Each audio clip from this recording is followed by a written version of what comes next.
Hi, I'm Chitra. I'm Madhvi. I am Jyoti. I'm Padmaja. Together, we are your hosts. On the Aedge podcast. We bring you stories and experiences. From our experiments around learning, marketing, and design. These are stories of people, technology, And people interacting through technology. Of what we see, create, And recommend.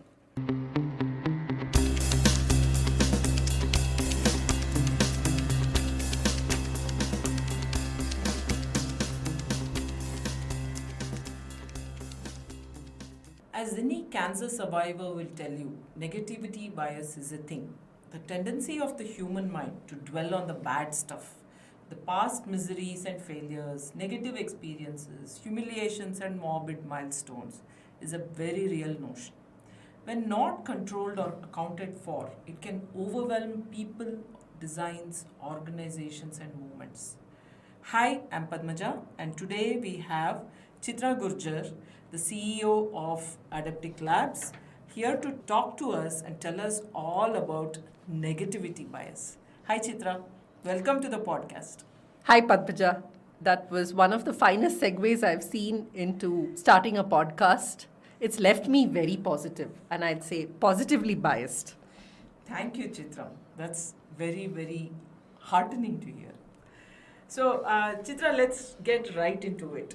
So, you're on a hike in your favorite hiking spot, beautiful scenery, springtime, chirp of birds, and a snake comes out of the bushes and slithers across the hiking path. What would you remember more and why? I think this was a great question in the first place, and I love the fact that you've hit upon one of the things I love to do, which is actually go on long hikes. But the flip side to that is you've asked this question to somebody who has a strong bias for looking at the positive side of things. But that said, I Think of think yourself as the average person, Chitra. yes, and if I just see what's happened to us on treks, I think people are more likely to remember the snake Yes. than all the other aspects of it, and it takes me back to a time when I went on this trek about a year ago, and there were about 8 of us, and we lost our way. While we ultimately found it, it was about probably 45 minutes by the time we found our way back. But all people remembered was that it delayed them. We were overall late to get back, and that we were stuck in traffic, and there was pelting rain thereafter. But I also saw that while the majority of people remembered that, there were a few that also took away the entire experience of the trek. But that's negativity bias for you, isn't it? Despite Yes. all the good that's there, we only remember the bad stuff. But why does this happen, Chitra? Why do we tend to remember the negative more than the positive? Is there a scientific reason for it, do you think, or anything you've come across in your experience? So I'm only going to narrate what I have read and what I have known is that I think for thousands of years, our evolution prepared us for danger. Right? It's probably only been in the last 100 years or so that we have lived in far more safer environments. So that attunement to danger and the fact that our brains are scanning the environment every 1/8 of a second trying to sense danger has put us in this predicament. I mean, even if you take the pandemic, right, there was a lot of grim news that was coming out every day. And what struck me was, in conversations with volunteer groups, I was a volunteer myself, and doctors and administrative people on the ground, there was a lot of good things that were happening in the midst of it, which seemed to be completely swept under the carpet. In fact, people didn't even want to acknowledge if you tried to say something that was going well during that time. It was almost you were shunned if you were trying to say something positive in the situation. So I think it goes back to the fact that we as human beings respond to, we tend to go towards negative news. Sure. I remember a time in my corporate life when acquisitions happen, layoffs happen. We know that all that is part of the corporate work scene. And every time something like that was impending, a pall of gloom and doom would descend on everybody. Mm-hmm. Although I noticed this, a lot of people had found ways of asking themselves questions like, okay, what's the worst that can happen? If this is a situation that's going to affect me, I better find my way out of here or make alternate plans.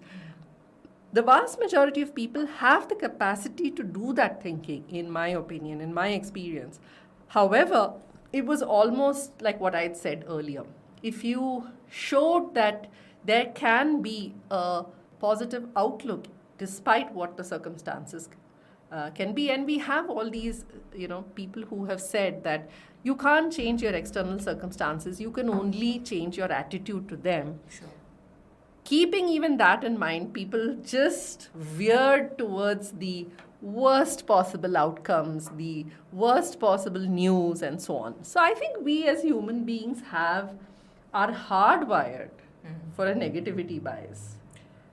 Very true, Chitra. In my experience too, this I guess it's called the fight or flight response that leads to adrenaline in our bloodstream, and the stress that accompanies it has helped us survive historically as bipeds walking across a very dangerous landscape in the forest.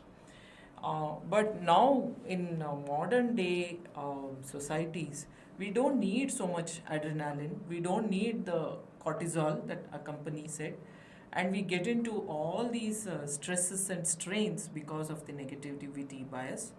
I would like to dwell upon that just a little bit before I go into the corporate situations or the technology situations that you mentioned. I know that you have a background as a coach, as a yoga exponent for quite a few years.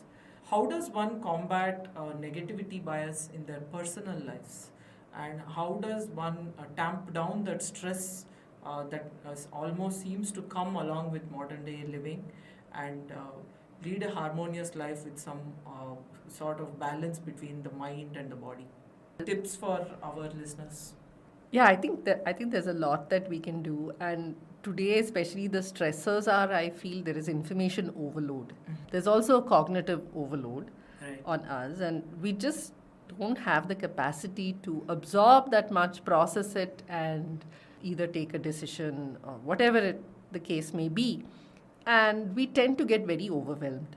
But I think my years of practice and learning with various people, not only yoga, but I always recall what a previous colleague used to say.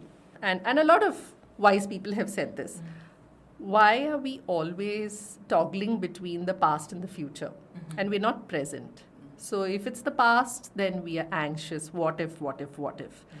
If it's about the future, it's again, what if, what if, what if? So between worry and anxiety, we're constantly toggling, and very often we just forget to be in the moment. Yeah. So one of the things that I have learned to practice over the years, and what these various practices have taught me, is if there are so many things that are happening at some point in time in life around you and to you, just be in the moment. So it could be as simple as if you wake up in the morning and if you're brushing your teeth, wholeheartedly just brush your teeth. Right. And then move on to the next thing and the next thing. And you slowly find that even if you do that for, let's say, a half hour through a series of things that you do, you find yourself calming down and just going with the flow then and there. So those are some things. And then there are so many other practices, mindful practices as they are called, that you can do. The simple thing of taking a pause and just taking a couple of good breaths while just following your breath is a good way to just bring yourself back. And over a period of time, as you practice these things, you find yourself being more in tune to the moment and what's happening there. So you begin to respond rather than react. And like you said, Padmaja, very correctly, rather than relying on what they call amygdala hijack or the hypothalamus taking over or our animal or reptilian brain taking over, we will allow our conscious minds to function a lot better. So, Chitra, if we don our avatar as designers and we go to that place which is the motherlode of all information overloads, the repository of all things information, which is the digital information superhighway. As designers, day in and day out, we build websites that populate the information superhighway. Have you seen a negativity bias manifest on the digital hemisphere? I myself as a designer have seen this, or even when I look at it from my perspective as a writer, a small typo in a very beautifully written piece throws me off. My opinion of that person just plummets, which it should not, because I myself am responsible many times for many typos. So things like this manifest even in our designs. Can you talk a little bit about this? How negativity bias affects designs and how it creeps into the work we do as designers? Certainly, I'll try my best there. I don't consider myself to be a serious designer in the league of what you are, Padmaja, but I can certainly relate to, especially with the banking applications that we have. In this race to digitize everything that's going on, what I have found is some of the banking applications, especially banking websites, have just taken paper forms and put the same onto their websites. There are several bank portals where one struggles to find where they should even log in. Right. It is all over the place. And then by the time you find where you're supposed to log in, you have this tedious process of password plus triple authentication, and then you're changing your password every 3 months. It's tiring, it's exhausting. So by the time you've logged in and you are actually trying to do something as simple as check your bank statement, and I'm not even going to mobile banking, we'll probably set that topic aside for another episode by itself. Those are the points where you feel a failure. Correct. There are times when I have felt that walking into a bank and getting my work done was far easier than sitting in front of my laptop and spending 45 minutes just to log in into the website. And that's happened multiple times because there are poorly designed timeout issues. There is poorly designed location of where services are. Even navigability, it leaves you just helpless. And this is for someone who I would call myself a fairly comfortable person in the digital realm, right? When it comes to using things or figuring things out. I have seen, especially older people, struggle so much. And in fact, they have a more intimate knowledge about the banking systems and financial systems, which fundamentally haven't changed much in terms of their user and retail processes. They're able to ask very clear questions about what they want and what they're looking for. But it's so hard to find them through an app or a website. And these are like huge points of frustration. I really feel there is negativity bias out there in terms of the fundamental design of the website. And in fact, at this point in time, I want to ask you, how would designers, and I hope this message actually reaches people who are in the banking sector, how would designers take something like that and begin to turn it around? So, Chitra, much of what you said resonates with me on so many levels. First, as someone who sort of semi-caretakes of a couple of senior citizens, I've seen them struggle with banking websites. I've seen them struggle with modern-day applications and appliances. And I think you will agree that this world is just not made for people with any kind of disability. Yeah. Whether they're senior citizens, whether they have any kind of sensory impairments, forget disabilities. I have a son who is left-handed and he cannot cut with most scissors.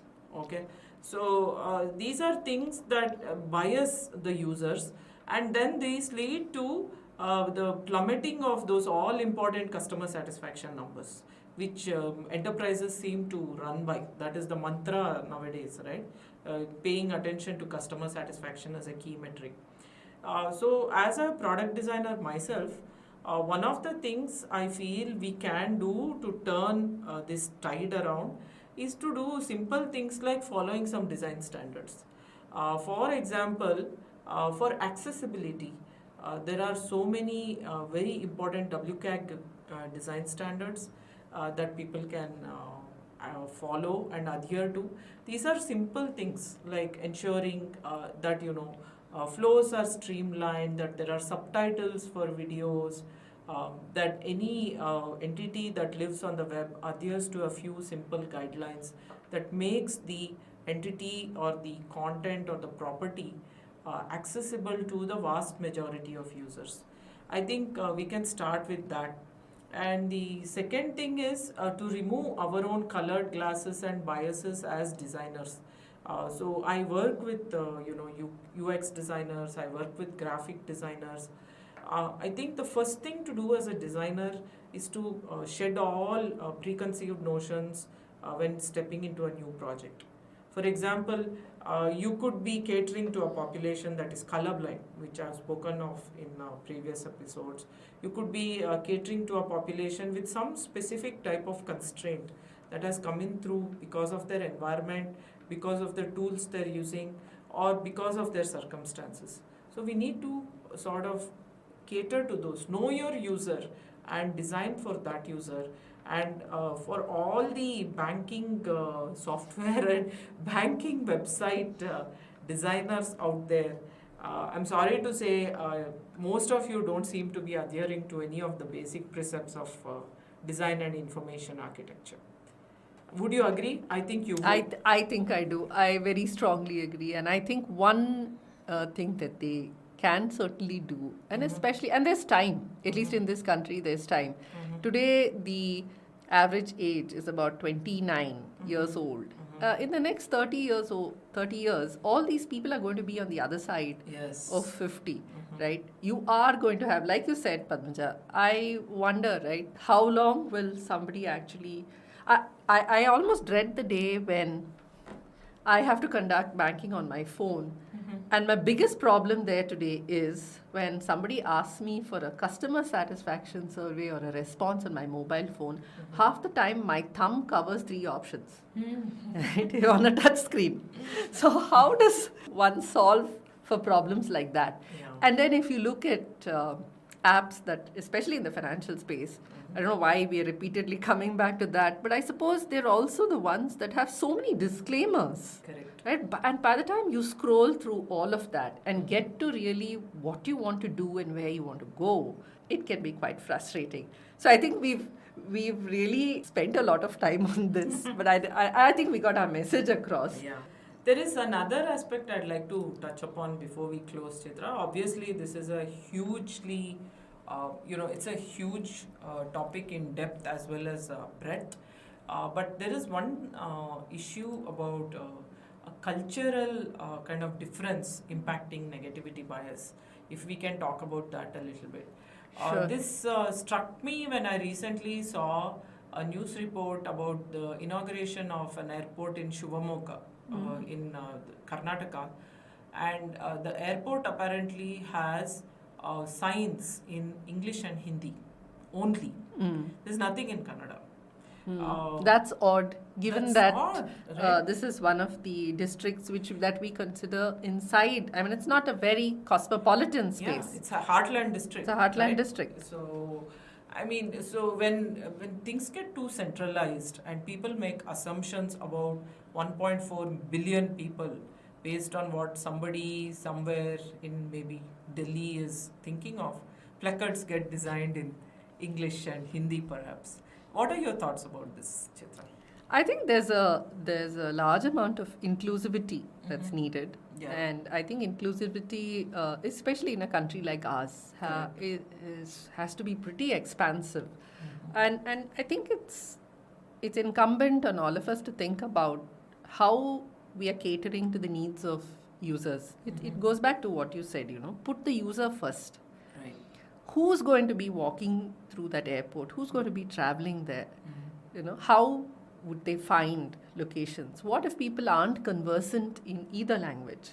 I remember this example a few years ago when there was a very well established automotive component manufacturing company that came up with this idea of how to enable and empower these small motor vehicle shops which we find sprinkled on our highways. Right? Some of them are trained mechanics. Some of them learn simply by apprenticing with a more seasoned person and have very little formal education. However, they have an intimate understanding of the process of how to repair as well as how to ask for spare parts, right? How to place an order. So this company actually created tags which had the components pictures on them with a QR code below. So all this person had to do was have a scanner which scanned the code and the number of parts that they needed could be immediately uploaded onto a central system and dispatched within a very short period of time so that their business wouldn't suffer or they wouldn't have to send customers away to a larger service station and so on. Wonderful. So, like you said, why make assumptions? Why assume that, hey, this is the way? Yeah. Instead of that, I think we do need a lot more inclusive. Thinking and don't come with preconceived blueprints in your mind, which I find myself going back to the banking applications have done. Very true. Right? Very true. If you're filling up a form, it's exactly how you would fill it up on paper.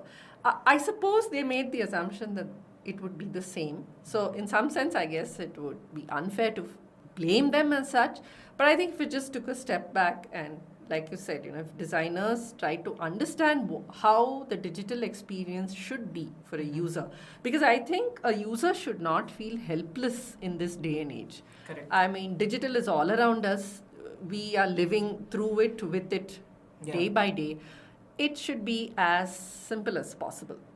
Absolutely. Right? Another instance that's coming to my mind is I have a child that is applying to universities abroad is hitting on this 500 word limit. The way the website has been sectioned is so cumbersome for people actually filling it out. So by the time they actually figure that out, it takes a couple of iterations. So I'd say that I think there are problems, it's simple thing, annoyances, as the Norman Nielsen group calls it, the annoyances that we come across, and those are the things that stay with us. Very true. Just going back to the start of our conversation on negativity bias, and like the example that you also gave, I remember in the newspaper today, one of my favorite columnists, and there is an extra preposition in the article today. I actually read that 3 times and I looked and I was wondering, is it the editor? Is it the author? But I remember that one thing. In fact, I've forgotten what the article was all about, which is actually annoying There me. you go. That's negativity bias Yes. for you. However, I would like to conclude on a positive note. Just hearkening back to the auto mechanics who scanned in spare parts that you mentioned, Chitra. Actually being inclusive and accommodative of people's differences, I think can lead to a huge range of business ideas and possibilities to actually monetize this inclusivity aspect. Certainly. For example, in the Shimoga airport, I think we can take it for granted that almost everybody who walks in will have a mobile phone. What if we designed a mobile app that could give users directions as to where they're going if they enabled GPS on their phones in their language? They would not need Hindi and English signs, and there would not be such a brouhaha about it. So I'm sure that's only the tip of the iceberg.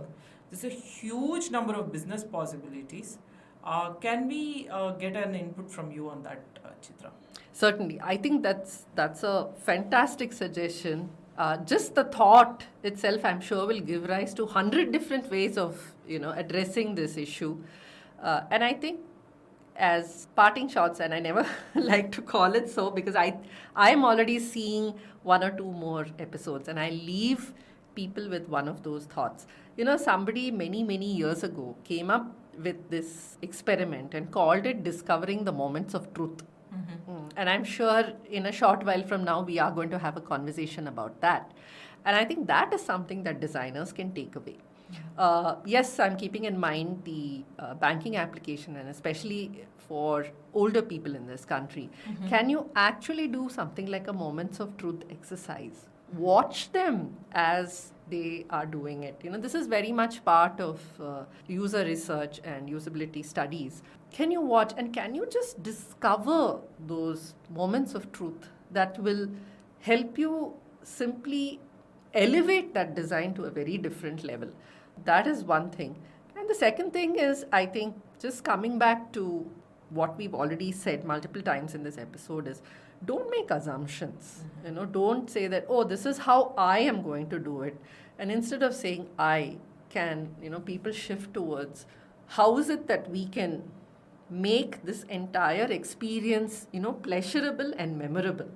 I think that's a way of, yes, we understand that we all have this bias inherently, but I think these experiences will sort of shift a lot of things for many people.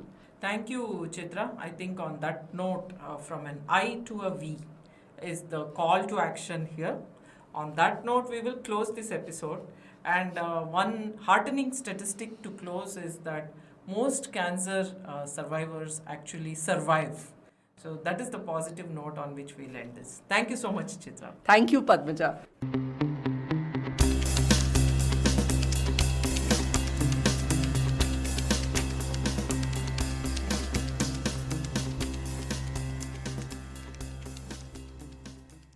Please subscribe to the Aedge podcast on your favorite podcast channel. We are on Google, iTunes, Spotify, Stitcher, and more. If you liked this episode, please share it with your friends. If you have stories to share and want to be featured on our podcast, write to us at podcasts@adepticlabs.com.